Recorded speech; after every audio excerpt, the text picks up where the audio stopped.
Salut, bienvenue sur le podcast de À nous deux.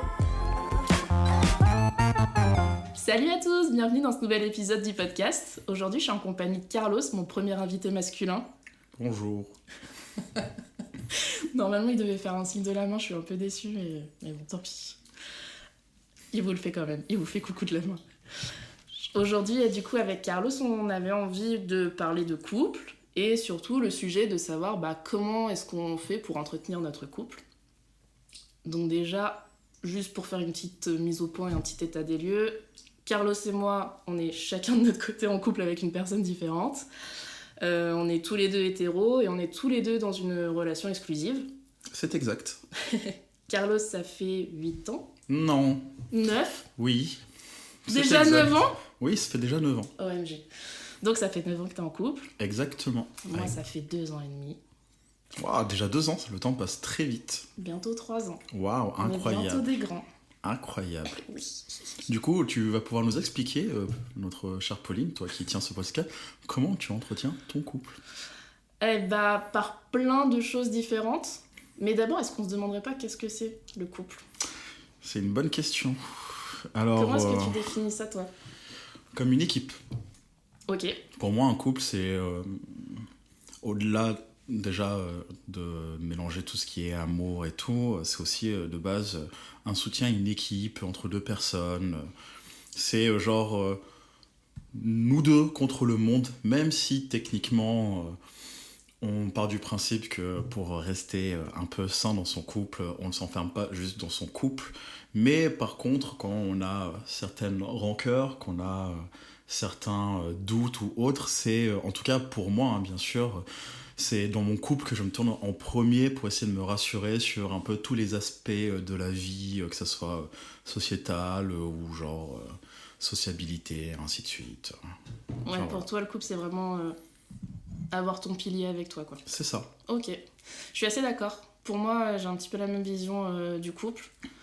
Et je rajouterais aussi que pour moi, être en couple, ça veut dire aussi se choisir peut-être aussi un bout de famille que tu vas recréer par toi-même.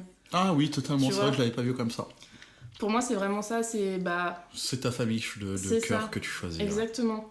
J'ai choisi cette personne pour faire partie de ma famille et potentiellement en créer une ou pas, peu importe, tu vois, mais voilà.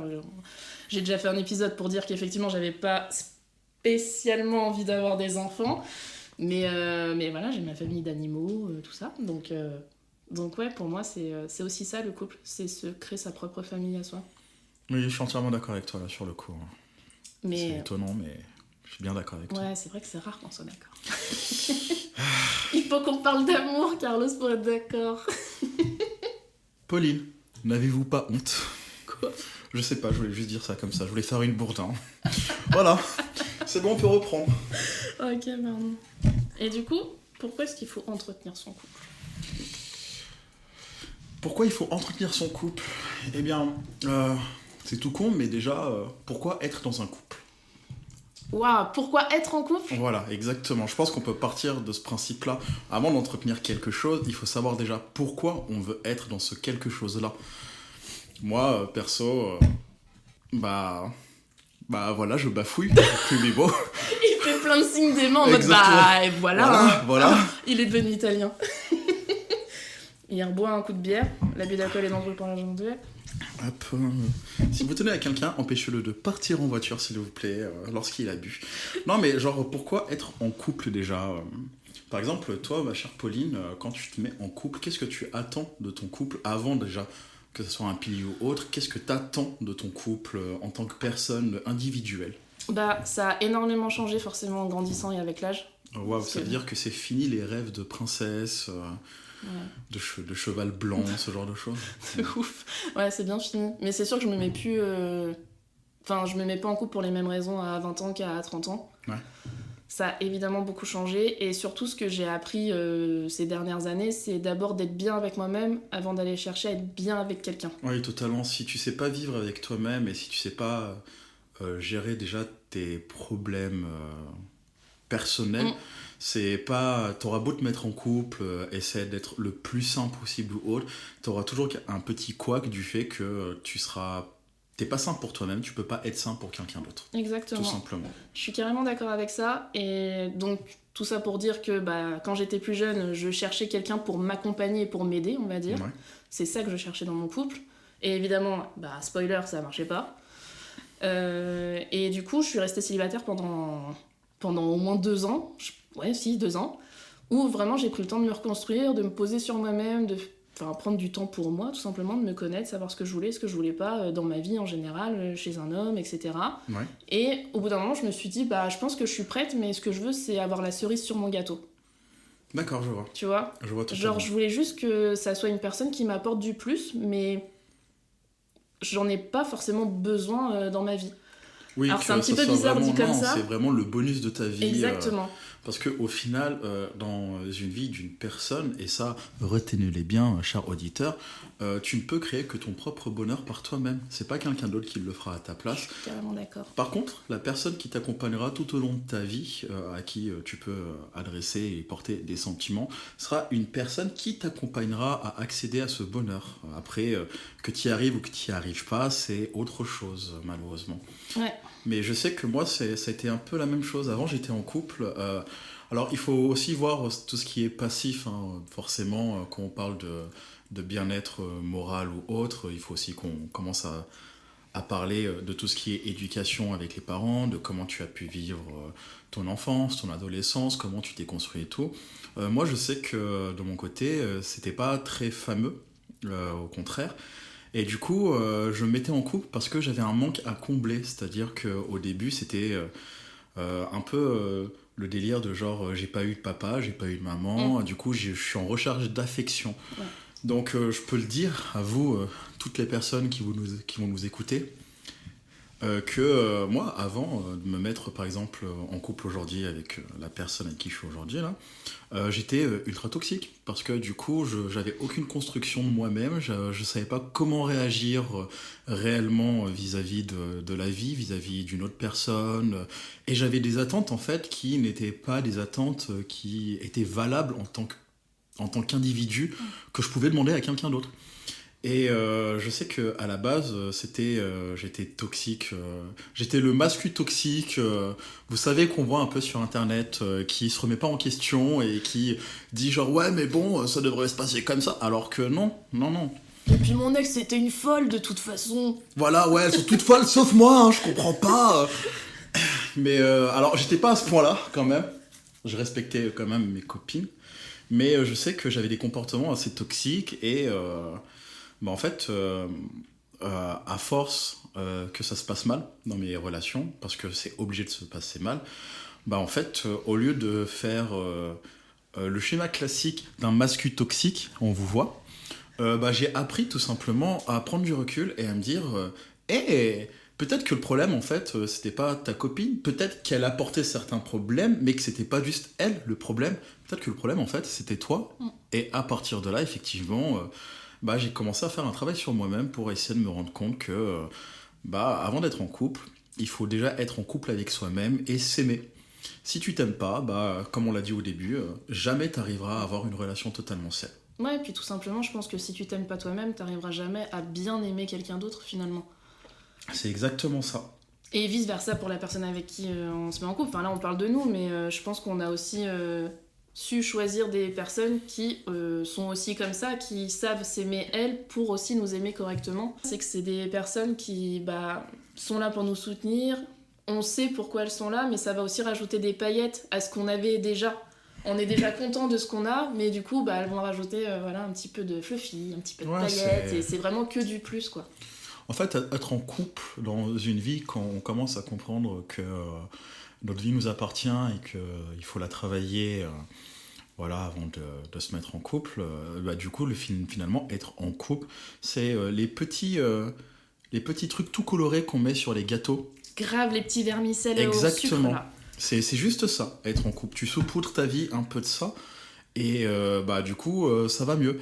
Après, je dis ça parce que beaucoup de gens confondent avoir sa vie personnelle et être en couple en pensant que Bah, quand tu vis et que t'es en couple, en fait, t'arrêtes de vivre et t'es directement en couple. En fait, ta vie, c'est ton couple. Ouais. Mais ça ne marche pas comme ça, malheureusement. Ouais, carrément. Parce que ça, c'est aussi, je pense, une vision qu'on va partager. Mon Dieu, on va encore être d'accord. Oh mon Dieu. Mais pour moi, il y a toi, il y a la personne et il y a le couple. Enfin, vraiment, le couple, c'est une troisième entité. C'est ça. C'est la fusion de ces deux personnes, mais ce n'est pas... ta compagne et toi, c'est pas juste vous êtes un couple, c'est toi, elle qui font que vous êtes C'est pas un couple. collectif. Exactement. C'est deux personnes totalement distinctes avec un passif personnel, un caractère qui est bien propre à la personne, qui décide de s'allier et de vivre ensemble. Donc forcément, qui dit couple dit aussi beaucoup de concessions. C'est clair. Mais du coup, je trouve que ça fait vachement la glissade vers le pourquoi est-ce que l'entretenir. Et tout simplement parce que, comme on vient de le dire, c'est une troisième entité. C'est entre guillemets le couple, ça va être une entité, entre gros guillemets, une personne à part entière, dont il faut prendre soin finalement, si on veut que ça marche et que ça dure dans le temps. On prend soin de soi, on prend soin de l'autre, mais il faut aussi prendre soin du couple finalement. C'est ça. En fait, il faut voir l'amour, faut voir le couple comme si c'était un métier de joaillerie où en fait ton couple, ton amour, c'est l'espèce de diamant brut que tu as et que tu polis au fur et à mesure du temps pour faire en sorte que ça soit étincelant et que ça soit bien travaillé. Si tu le fais pas et que tu lances le truc en disant Balek, ça va bien se passer et tout, sans penser à toutes les concessions, à tous les sacrifices que tu peux faire aussi derrière, en fait juste tu vas foncer droit dans le mur. Ouais, c'est clair. Mais moi, je vois un petit peu le couple un peu comme une société, comme une entreprise. Ouais, je vois. Mais pas en mode capitaliste, tu vois. Le but, c'est pas de faire masse. Mais je le vois vraiment comme une société, entre guillemets, dans laquelle tu vas t'investir en termes de temps, d'énergie, dans laquelle tu vas avoir des progrès, dans lesquels tu vas aussi avoir des moments difficiles, des moments de doute, de remise en question, parce que là, on en parle depuis le début, un peu en mode, c'est quand même assez édulcoré la façon dont on en parle, mais le couple et l'entretenir, ça veut aussi dire que y a un moment où il faut l'entretenir, donc ça veut dire que peut-être, il y a des moments c'est plus compliqué, il y a des moments c'est plus dur. Je suis d'accord avec toi. Un couple, c'est pas que de la joie, c'est tout lien que tu peux avoir en fait avec d'autres gens, que ça soit amical ou amoureux. Il y a des hauts, il y a des bas. Il y a des fois où tu vas pas être d'accord et il faut le dire. Il y a des fois où le comportement ne va pas te plaire et ça aussi il faut le dire. Il y a des fois où juste les idées ou l'idéologie que tu as et l'idéologie qu'a ton partenaire sera pas du tout pareil et il faut aussi s'adapter. Un couple, comme toute relation, c'est quelque chose où il faut toujours un peu s'adapter. C'est un peu genre de la pâte à modeler, quoi. À un moment, tu te dis, ça va peut-être pas passer et tout, alors que, en fait, si tu fais l'effort et que tu t'adaptes, les concessions, du coup, ça passe. C'est juste qu'à un moment, dans un couple, il faut être prêt, en fait, tout simplement à quitter un peu l'enfant qu'on est et comprendre qu'en tant qu'adulte, on fait pas forcément ce qu'on veut mais on fait ce qu'on peut, tout simplement. Exactement, mais bon, ça c'est assez généraliste à la vie. Ouais. Où malheureusement, effectivement, quand on grandit, on se rend compte que y a des petits trucs comme ça d'enfants qu'il faut mettre de côté parce que c'est pas tout rose, c'est pas tout beau. Et effectivement, comme tu dis, il y a parfois des sacrifices, des concessions à faire et à engendrer. Parfois ça marche, parfois ça marche pas, mais je pense aussi que l'important c'est, entre guillemets, d'y croire et de se dire je sais pourquoi je le fais. C'est exactement ça. Mais du coup, là, depuis tout à l'heure, on dit pourquoi être en couple, pourquoi l'entretenir, mais venons-en au fait. Comment on entretient, on n'est pas là non plus pour vous dire comment faire, mais comment toi tu l'entretiens ton couple. Qu'est-ce que tu fais, qu'est-ce que tu penses pouvoir faire, qu'est-ce que t'aimerais peut-être aussi faire, parce que parfois on a envie mais on peut pas pour X ou Y raison. Alors comment j'entretiens mon couple ? C'est un peu compliqué comme question, effectivement, parce que chacun aura sa façon de faire, on va dire. Oui, puis je pense que ça évolue aussi avec l'âge de ton couple. Quand ça fait 6 mois que t'es avec quelqu'un et quand ça fait 10 ans, c'est pas pareil. Effectivement, tu mets pas du tout les mêmes efforts. C'est là l'erreur, je pense, des gens, c'est qu'un couple, comme je l'ai dit avant, c'est comme un joyau, il faut toujours le travailler, il faut toujours le polir, il faut toujours faire en sorte de le rendre sublime ou autre. Les gens pensent Et bon, après, ça, c'est chacun sa façon de penser, bien sûr. Mais les gens pensent que euh, t'es en couple, ça fait 2 ans que t'es en couple, c'est bon, ça roule. Ouais. Les gens partent du principe que, en fait, ton ou ta partenaire est totalement acquis au bout d'un moment, alors que non, justement, il faut partir du principe, en tout cas, moi, c'est ce que j'essaye de faire, partir du principe que, en fait, à tout moment, ça peut s'arrêter. C'est une vérité, ça fait mal. On peut y penser, on peut se dire non, jamais et tout, notre amour est plus fort. Mais on sait jamais, les gars. À tout moment, ça peut s'arrêter. À tout moment, il peut y avoir un couac. Ça peut être le truc le plus ridicule, le plus risible qui peut arriver. À un moment, ça peut juste bloquer et s'arrêter là. Et si on part déjà de ce principe-là, de se dire qu'un couple, ça peut se finir n'importe quand, dès le début, même quand on a la magie, comme on dit, de la nuit de noces de couple, où pendant 1 an, c'est la fête, c'est trop bien et tout, même si on a tout ça, qu'on a l'envie, qu'on se dit genre qu'on fera tout pour éviter que ça rompt, bah à un moment, faut se dire juste la stricte vérité, toute bonne chose peut se terminer. À partir du moment où tu te dis ça, eh bien, tu prendras jamais ton ou ta partenaire comme quelqu'un d'acquis et tu feras toujours en sorte, en fait, au final, de donner le maximum et de faire le maximum d'efforts pour faire en sorte que ton couple, en fait, sur la durée, ça soit comme les premiers jours, les premières années, les premières semaines. Il faut éviter, en tout cas, moi de mon côté, c'est ce que j'essaye de faire, éviter tout ce qui est question de routine, de comportement. Je sais pas comment l'expliquer, mais c'est pas parce que ton ou ta partenaire fait par exemple des petites crises en mode je suis pas content et ainsi de suite qu'on doit juste s'y accoutumer et se dire ouais c'est bon ça lui passera dans 3 jours elle sera passée à autre chose ou il sera passé à autre chose ou autre. Non, tu veux être en couple, comme je l'ai dit, c'est une équipe, c'est un soutien, c'est un pilier.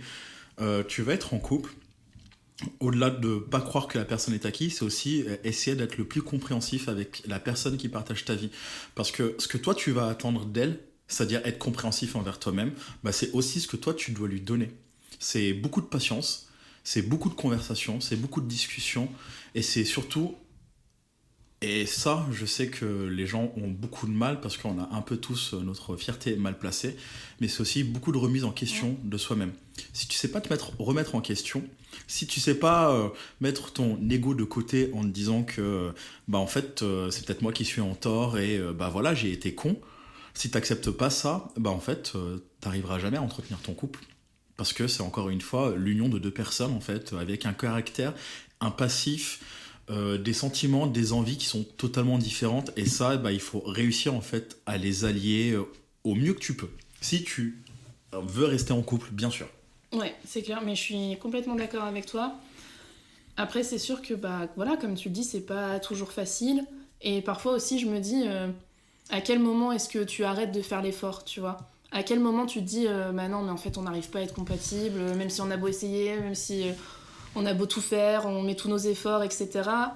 Bah, il y a des moments où, ouais, en fait, ça marchera pas, malgré les remises en question, etc. Malheureusement, il y a un moment où, en fait, je pense vraiment qu'il y a des personnes, elles sont pas compatibles, elles sont pas faites pour être ensemble. Malgré tous les efforts que tu peux faire, bah je sais pas, t'as 2 visions de la chose différentes, finalement tu mets pas les efforts dans le même pot, enfin... Ouais, tu peux rapidement te retrouver bloqué face au mur de la réalité et c'est vrai, et ça du coup effectivement ça peut arriver. Mais je pense aussi que le savoir et de l'admettre, c'est aussi prendre soin de soi.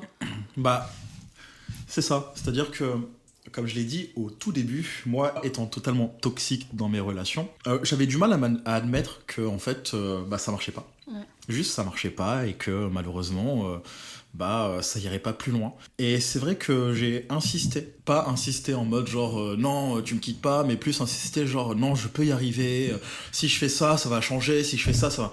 En fait c'est sûrement, c'est joli hein, quand on le dit comme ça, genre ouais il se bat pour son couple et tout, mais en fait comme tu l'as dit, accepter que ça ne marchera pas, ça ne marchera peut-être jamais, et que c'est ok, c'est aussi accepter que bah, en fait t'as une limite et que cette limite bah, tu peux pas l'ignorer des fois.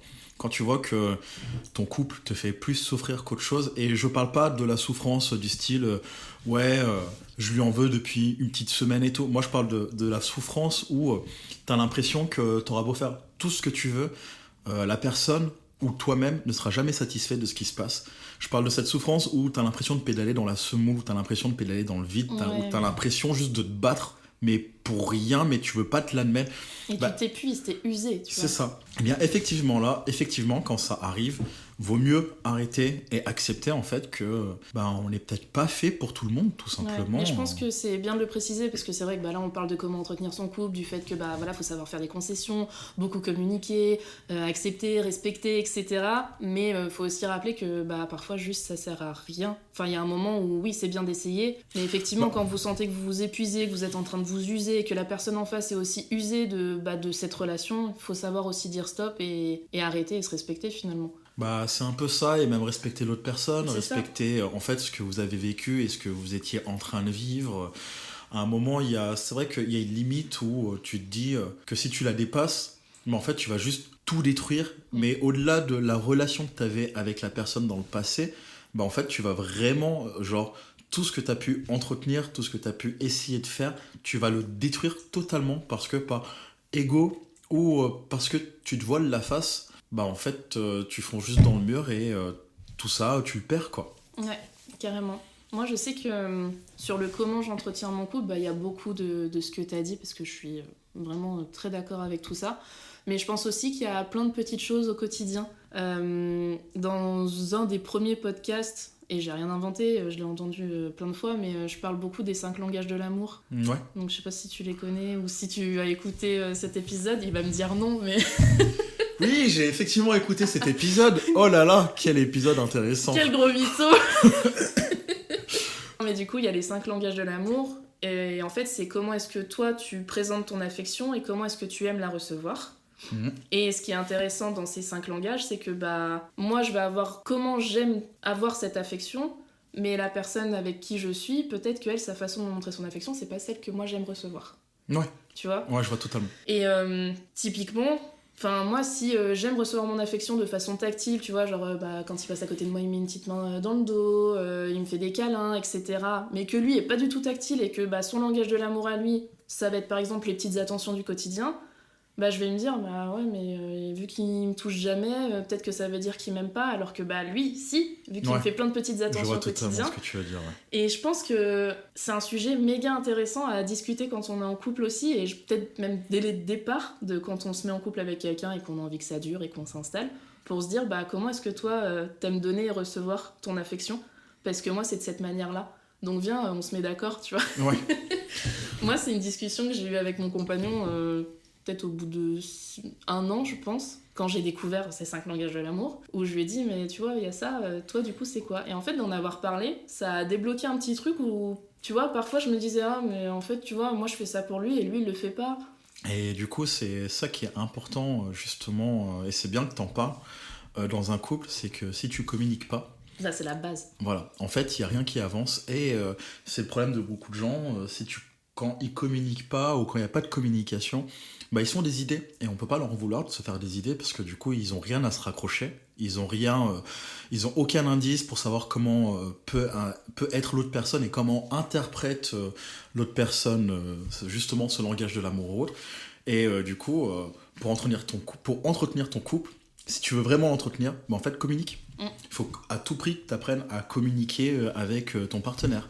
Je vous dis ça à vous, chers auditeurs et auditrices, mais si vous ne savez pas communiquer, dans ce cas-là, je ne vais pas vous dire ne vous mettez pas en couple, hein, bien sûr, mais si vous ne savez pas communiquer, vous étonnez pas qu'à un moment, en fait, ça se passe mal, parce que sans communication, il n'y a pas de partage. Sans partage, à quoi ça sert d'être en couple ? Mais comme tu le dis, puis en plus, la communication, ça permet d'éviter l'interprétation. C'est ça, la surinterprétation. Et parce que c'est là aussi où parfois toi tu te dis ouais mais tu vois il m'a dit ça, je suis sûre il se dit ça, mais ça veut dire que... Et là tu fais un enchaînement dans ta tête où clairement tu te fais des films. Totalement. Parce que peut-être que la personne en face, en fait c'était pas du tout ça et tranquille, alors que toi t'es en train de te monter le bourrichon. Et c'est souvent aussi de ça je trouve que découlent des disputes. Totalement. Moi je sais qu'il y a beaucoup de disputes que j'aurais pu éviter avec ma compagne actuelle si à un moment on avait juste pris le temps de communiquer avant de laisser les choses s'entasser encore et que ça explose un jour. Alors je dis pas que ça arrive souvent, loin de là, mais il y a beaucoup d'embrouilles que j'ai eues où c'était juste une question de communication.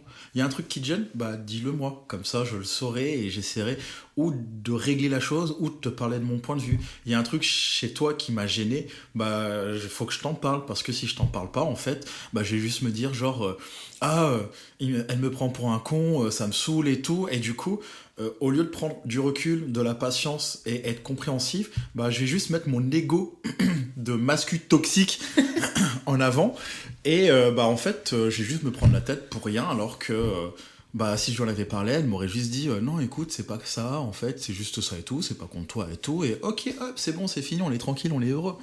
Mais c'est vraiment ça, enfin, c'est un effort parce que là aussi on en parle parce qu'on est posé et que ça va. Mais c'est sûr que bah, parfois sur le moment, et puis bah, il y a la fatigue, il y a le quotidien. Parfois tu te dis non, mais là c'est une journée où je suis fatiguée, et parfois juste un petit détail, bah ouais, ça part en cacahuète. Et puis tu te dis pas non, attends, je vais communiquer parce qu'en fait parfois aussi t'as juste pas envie. Non, parce que en fait, ça il faut, cher auditeur, il faut que vous le reteniez très bien, auditeurs et auditrices. Comme on disait au début, avant de se mettre en couple, il faut être bien avec soi-même. Il y a aussi autre chose à savoir, c'est que on n'est pas parfait et personne ne le sera. On ne sera jamais parfait. On pourra tout faire pour essayer de l'être. La perfection n'existe pas. À un moment, il faut accepter qu'on est des êtres humains, qu'on a tous nos faiblesses, qu'on a tous nos soucis, que notre caractère rentre en jeu aussi dans toute cette équation, qu'on n'est pas infaillible. Ça n'existe pas, ça n'existera jamais. Là, par contre, où on peut essayer de se dire que on peut être à peu près bien, c'est en termes de schéma d'évolution. C'est-à-dire que quand tu refais 17 fois la même connerie et que ça te fait souffrir, accepter que cette connerie n'est pas faite pour toi, c'est une bonne chose et ça te permet justement d'avoir du skill pour pouvoir évoluer dans tes futures relations. Et c'est ce que je disais du coup au début vis-à-vis de mon côté toxique, de mes relations qui marchaient pas ou autre et tout. Je suis désolé pour toutes ces personnes qui ont été en couple avec moi et qui ont dû s'occuper d'un merdeux comme moi, d'une tête de con comme moi, qui arrivait pas à se construire et qui mélangeait beaucoup trop de choses dans sa vie personnelle et du coup dans ses relations. Mais par contre, en même temps, je les remercie de m'avoir lâché parce que au final, toutes ces relations que j'ai perdues, toutes ces relations que j'ai ratées, c'est aujourd'hui ce qui m'a permis, moi, de me construire et de me dire, bah, je ne ferai plus jamais la même erreur. Je sais comment je suis dans certaines situations, et bien, quand ces situations arrivent, je ferai tout pour ne pas réagir de la même façon. Alors, je dis pas que ça marche, je dis pas que ça arrive d'un coup ou autre, ça arrive avec le temps, parce qu'au final... bah, la vie, c'est toujours de l'expérience et de l'évolution que tu acquiers au fil du temps en faisant des échecs, en faisant des erreurs et en te remettant en question assez souvent. Si vous ne le faites pas, eh bien, peut-être qu'il serait temps de le faire. Parce qu'une fois qu'on le fait, même si des fois ça fait mal, même si des fois ça touche au cœur, ça touche à l'ego, ça touche à la fierté, ça touche à tout ce que vous voulez, bah en fait, une fois que c'est fait et qu'on arrive à adopter justement un comportement beaucoup plus sain envers nous-mêmes, bah en fait, la vie va beaucoup mieux. Et on s'en sort beaucoup mieux sur beaucoup de choses, bizarrement. Ouais, c'est clair, et aussi on arrive à se dire non, le comportement de cette personne, ça me convient pas. C'est ça. On arrive aussi à se donner à la limite par rapport à l'autre, pas que par rapport à soi-même, mais aussi de l'autre, s'il a un comportement qui en fait c'est pas ok, ça nous va pas, on va aussi pouvoir peut-être plus assumer, de lui dire non, ça ne me va pas. Ou ça ne m'intéresse pas, je vais partir. C'est vraiment hyper important aussi. L'acquisition des red flags. Tu sais quel sera ton red flag et tu sais quel genre de comportement tu veux éviter et bah c'est pas plus mal en fait. Ça t'évite de perdre du temps entre guillemets. Je dis pas que se lancer dans une relation avec quelqu'un c'est forcément une perte de temps si ça se passe mal, mais ça t'évite de refaire les mêmes erreurs en fait. Ouais, ça reste toujours un apprentissage, même si à la fin on se dit ouais c'est un échec, j'ai perdu du temps et ça s'est mal passé. C'est quand même un apprentissage quoi qu'il arrive. Moi, toutes mes relations... à part celle d'aujourd'hui, du coup, se sont toujours finies genre dans le mur, vraiment très mal. avec une certaine haine des deux parties ou ainsi de suite. Alors attention, je dis haine, vous La attendez haine pas. tranquille, hein. Voilà, c'est genre, c'est la haine où, par exemple, je croise mon ex au supermarché, bah j'ai juste tourné la tête et faire genre je l'ai pas vu. Voilà, c'est ce genre de haine là, donc calmez-vous. Me cancellez pas sur Twitter, s'il vous plaît, ça serait bien. Sur X. Sur X, pardon. Sur Thread, du coup. Oui, sur Thread Merci, maintenant. Instagram. Mais non, vraiment, si on comprend qu'en fait, on est humain et que bah, des fois, juste en tant qu'humain, on peut être des merdes. Je sais pas si j'ai le droit de dire ce mot. Ouais, je pense. Hein. D'accord, de toute façon, je l'ai dit. De toute façon, c'est fait, donc voilà. On fera un petit bip si je vois qu'on n'a pas le droit. Ou Exact. un autre bruit. Ouais. Ouais. Ouais, bah je te laisse gérer, je fais pas le montage, du coup, moi je suis juste l'invité. Mais voilà, si on accepte qu'à un moment, bah c'est... On peut être genre totalement nul et qu'on se dit que c'est ok, bah c'est déjà une bonne avancée pour toutes vos futures relations que vous essayez ou que vous voudriez entretenir avec quelqu'un d'autre. Carrément. Est-ce que toi, tu as des petites attentions au quotidien ? Est-ce que tu penses que c'est important aussi d'avoir... bon, après, au quotidien, au sens large, ça peut être... Est-ce que tu penses que c'est important d'avoir des attentions au quotidien, que ça soit matériel comme émotionnel, on va dire, ou juste laisser un petit mot ? Est-ce que tu trouves aussi que c'est important de s'accorder des moments à deux, de temps en temps, pour sortir justement de ce quotidien ? Parce qu'au début de l'épisode, tu parlais de routine... je sais plus le terme que tu as employé, mais il était hyper juste, de routine émotionnelle. C'est ça. Mais du coup, il y a aussi la routine du couple qui peut s'installer. Donc, est-ce que tu penses aussi que ça peut être mauvais, entre guillemets, pour le couple ou pas ?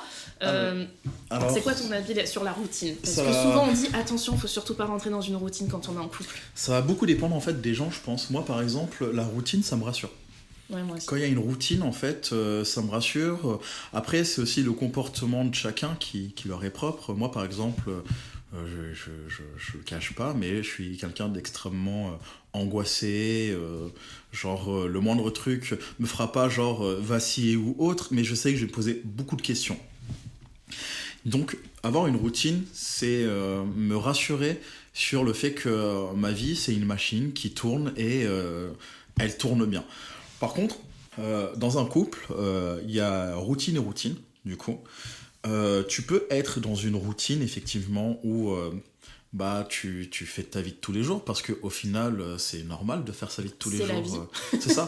En fait, on n'est pas dans un film. On n'est pas, vous savez, sur les téléfilms M6 d'après-midi à Noël, où ouais, t'es en couple et tout, du coup, tu fais des trucs incroyables tous Toute les l'année. jours de la semaine, Tout le toute temps. l'année, comme si tu n'avais pas de responsabilité, pas de charge émotionnelle, Pas de travail. mentale, pas de travail. Mais beaucoup d'argent. Voilà, exactement. Bah moi, j'ai une routine. Je le cache pas, j'ai une routine avec ma compagne actuelle. On va au travail, en plus on travaille ensemble, donc on se voit... parce que ça, c'est aussi quelque chose à notifier. Oui, c'est vrai. Moi et ma copine, on travaille ensemble, on vit ensemble. On est ensemble depuis 9 ans. Ça veut dire que depuis bien facilement 5 ans, depuis qu'on commence à travailler ensemble, bah, on se voit tous les jours. On vit ensemble tous les jours, donc il n'y a pas cette espèce de pause où on se dit je lui en veux un peu, donc je vais au travail, et au moins je la verrai pas pendant 12 heures parce que voilà, on fait pas le même travail. On n'a pas ça. Et en plus, pardon, je précise, un détail, c'est que vous vivez ensemble depuis le départ. Oui, Aussi. c'est vrai qu'on s'est mis en couple, on s'est installé ensemble, du coup, donc forcément une routine s'installe au bout d'un moment. À travailler ensemble, à vivre ensemble depuis le début, forcément une routine s'installe. Ça veut pas dire que c'est mauvais, ça veut pas dire non plus que c'est bien, mais c'est juste essayer de comprendre que c'est la vie, en fait, tout simplement, que la vie, t'essayes de faire au mieux pour faire ce que t'as envie de faire. Mais malheureusement, je pense que c'est pas une vérité que je vais vous donner, chers auditeurs et auditrices. La vie est chiante des fois, et des fois t'as des responsabilités, et des fois tu dois faire avec. Et en tant que personne, quand t'as des responsabilités, quand t'as la fatigue de la journée, du travail, que t'as le stress ambiant qui te bouffe, des fois c'est plus simple de s'enfermer dans une routine qui te fait du bien pour pouvoir continuer justement à faire ton parcours de vie. Moi, cette routine, je l'ai. Elle me convient bien. Par contre, moi qui suis quelqu'un de très routinier, contrairement par exemple à ma compagne, c'est là où je fais des concessions. C'est-à-dire que ma routine, des fois, je la mets de côté. Parce que bah, c'est bien de se rassurer, mais c'est aussi bien en fait de faire plaisir à l'autre partie. Et du coup, bah, depuis que je suis avec elle, par exemple, je fais des voyages. Chose que je faisais jamais. Parce Ouais. que, pas que ça m'intéressait pas, mais c'était une source d'angoisse pour Mm. moi. Faire un voyage, l'organiser, aller dans un pays où ça te parle dans une autre langue, Ouais, alors que, partir, les transports, voilà, te le dire. bagage, qu'est-ce que je mets dans ma valise? C'est ça, se dire genre, ah, il faut à tout prix pas que je rate ce moment-là, parce que sinon, en fait, je vais manquer cet avion, je vais manquer ce bus, ce train et tout. Bah, je, je- j'ai arrêté d'être totalement routinier, parce que, bah, en fait, comme on l'a dit, un couple, c'est des concessions. Ma compagne veut voyager, bah, je fais un effort. Parce que, en fait, à un moment, quand tu es en couple, ce qui te fait plaisir aussi, c'est de voir le bonheur de l'autre personne. Et bah, en faisant ce genre de concession, bah, tu montres à cette personne que tu l'aimes assez, justement, pour passer au travers de plein de choses qui peuvent t'angoisser. Et lui montrer que, bah, en fait, tu as envie de faire l'effort pour cette personne-là. Et que si tu fais l'effort, c'est qu'il y a une raison. Donc, la routine, ça peut être bien. Mais oubliez pas que bah, des fois, il faut sortir un peu de cette routine, tout simplement, pour montrer à l'autre personne que, en fait, bah, d'une, on la désire toujours, que de deux, on a envie de passer du temps avec elle, que de trois, on a envie de faire des activités avec elle, Mm. et de quatre, genre juste simplement montrer que bah, ses envies sont tout aussi importantes que mes envies à moi. Ouais, mais je suis d'accord avec toi. Enfin, moi aussi, j'aime bien la routine du quotidien. J'aime bien me dire, bah, je sais ce que je vais faire de façon très cyclique dans ma vie. Mais effectivement, de temps en temps, bah, c'est cool de faire quelque chose en couple de différent. J'en sais rien. Ça peut juste être bah, aller découvrir un restaurant ensemble, faire Ouais, une c'est ça. activité ensemble. Ça peut vraiment être un truc tout Faire une bête, balade. entre guillemets. Faire une balade dans un endroit qu'on connaît pas. C'est ça. Ça peut être vraiment des choses toutes bêtes, mais ça peut aussi être de faire des choses séparément. C'est ça. Moi, je sais que je suis hyper adepte de ça parce que bah, ça me fait du bien à moi aussi de me retrouver toute seule parce que j'ai un caractère comme ça où j'aime bien aussi être toute seule. Et mon compagnon, bah, c'est la même chose. Donc c'est vrai que régulièrement, je dirais peut-être 1 à 2 fois par mois, et bah, il va me dire bon, bah, je pars en week-end chez mes parents ou bon, bah, je pars 2 jours au ski. Et je lui dis mais ouais, enfin, super. Et moi, pareil, je fais beaucoup d'activités bah, avec mes amis à côté ou je pars en week-end avec des copines ou même toute seule et en fait c'est carrément ok et je pense aussi que d'être en couple et d'être bien dans son couple de façon équilibrée c'est aussi de savoir se laisser de l'espace Bah, c'est ça. entre nous. C'est ça. C'est. Comme on l'a dit au début, tu te mets en couple, mais en fait, le couple, c'est un bonus. Toi, tu as ta vie, après, tu as ta vie de couple, tu as la vie de l'autre personne. Et tu vis pas pour ton couple, ça marchera jamais. Et effectivement, quand t'es en couple, il faut que tu apprennes, comme on l'a dit, genre à vivre avec toi-même et à faire, et à continuer surtout des activités avec d'autres gens. Parce que tu peux pas juste rester bloqué dans ton Ça. couple. Sinon, tu te bouffes. Bah ouais, et puis avec d'autres gens et avec toi-même. Et en fait, faut pas s'oublier, quoi. C'est pas C'est parce ça. que t'es en couple qu'il faut t'oublier. Et je pense aussi que ça fait partie de cette histoire de routine où bah faut pas oublier sa propre routine à soi. Enfin, comme on disait tout à l'heure, le couple, c'est vraiment une troisième entité. Exactement. Donc faut pas t'oublier et passer du moment avec toi-même ou avec ta famille si t'aimes ça, C'est ça. avec tes amis si t'aimes ça, ou voilà, solo encore une fois. Mais Wow. je pense que c'est hyper important et je pense aussi que c'est hyper important d'avoir des projets ensemble, mais aussi des projets perso. Bah, c'est ça, c'est comme je l'ai dit tout à l'heure, à un moment ça peut s'arrêter. Mm. On sait jamais, hein, ça peut s'arrêter d'un coup, il peut se passer n'importe quoi. Vous savez, tout est indépendant de notre volonté. Parce que bah, la vie des fois, L'univers est comme ça. voilà, l'univers est comme ça, la vie des fois, elle est un peu, on va dire, peste, pour pas dire un autre mot qui commence par P. Et du coup, bah, il y a des choses qui peuvent arriver. Si t'as fait que vivre pour ton couple et que t'as pas vécu un minimum pour toi-même, bah en fait, quand tu seras plus en couple, tu vas juste être perdu et tu vas perdre plus de temps à essayer de te reconstruire au final et de te retrouver toi-même que si pendant que t'étais en temps de couple, t'avais compris que bah, toi aussi t'as des envies, qu'il faut les respecter, que toi aussi t'as besoin de temps pour toi, qu'il faut le respecter. Moi, par exemple, pendant des bons moments, je me suis battu avec ma compagne, pas physiquement, mais je me suis battu avec ma compagne juste pour qu'elle comprenne que, bah, en fait, elle était pas obligée de me demander l'autorisation pour faire des choses. C'est complètement bête, mais je lui disais, ouais, écoute, je suis pas ton père.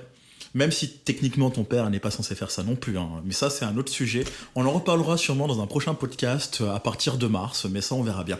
Mais je lui disais, écoute, en fait ta vie elle t'appartient, ton temps libre t'appartient, tes envies t'appartiennent. Si t'as envie de, je sais pas, faire une soirée avec tes amis, si t'as envie d'aller manger au resto avec un pote, si t'as envie de partir un week-end toute seule ou avec tes amis et tout, fais-le, parce que en fait, moi je suis personne pour te dire de pas le faire. Et ça c'est quelque chose que beaucoup de gens oublient quand ils sont en couple. Surtout, je dis ça après, j'ai pas les chiffres de l'INSEE ni rien et tout, mais surtout beaucoup d'hommes ont du mal à comprendre que en fait, la vie de leur compagne ne leur appartient pas. Moi, ma compagne, si dans 3 jours, elle me dit je vais partir une semaine avec mes amis et tout, en vacances et ainsi de suite, mais moi, je suis personne pour lui dire genre non, tu restes avec moi, je t'ai pas autorisé au autre, parce qu'en fait, j'ai pas à faire ça, elle a le droit de profiter de sa vie, et si elle le fait pas, dans tous les cas, elle sera malheureuse. Si elle est malheureuse, elle sera malheureuse en couple, et si le couple est malheureux, du coup, le couple va juste se casser la gueule. Et elle t'en voudra en te disant oui, mais c'est toi qui m'as empêché de partir. Voilà, exactement, et on rentre dans un engrenage totalement toxique où, en fait, tu vas juste faire du mal à une personne que t'es censé aimer, et tu vas te faire du mal à toi-même, parce que ce que toi, t'as pas envie qu'on te fasse, ne le fais pas aux autres, et ne le fais pas surtout à ta compagne. Donne-lui la liberté qu'elle a le droit d'avoir, parce que toi, c'est la liberté que t'aimerais aussi avoir. Et si tu l'as pas compris, eh bien, pose-toi des questions. Podcast. Exactement, réécoute ce podcast et pose-toi des questions. Voilà.